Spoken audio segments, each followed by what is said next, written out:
तर कालच्या जाळपोळीच्या घटनेनंतर दौंडच्या यवतमध्ये जमावबंदी लागू करण्यात आली। दौंडच्या यवतमध्ये काल 2 गटात तणाव निर्माण झाला। जाळपोळ आणि दगडफेकीनंतर पोलिसांकडून या ठिकाणी अश्रुधुराचाही वापर करण्यात आला होता।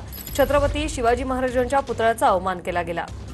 खऱ्या अर्थाने ती पुन्हा पूर्वपदावर आलेली पाहावयास मिळत आहे। आपण सदर ज्या ठिकाणी काल ज्या गावामध्ये परिस्थिती उद्भवली होती तेथे आहोत। आपण पाहू शकता की जे अजून देखील गाव कडकडीत बंद आहे। गावातील जी मुख्य बाजारपेठ आहे ती पूर्णतः बंद आहे। गावामध्ये अजून कोणत्याही स्वरूपाचं जे मार्केट आहे ते चालू झालेले नाही। आपण पाहू शकता की संपूर्णरित्या गावामध्ये अजून देखील शांतता पसरलेली दिसत आहे। एकंदरीतच जो पोलिसांचा बंदोबस्त आहे तो मोठ्या प्रमाणात लावलेला आहे।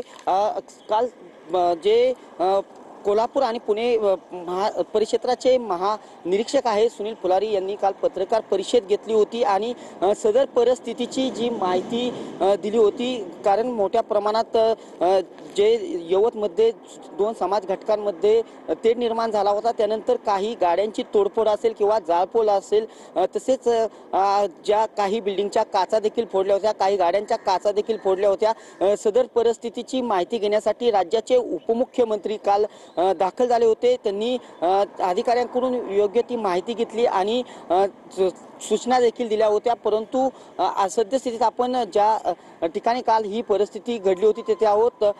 परिस्थिती पूर्वपदावर आली असली तरी पोलिसांकडून 144 कलम लागू करण्यात आलेला आहे।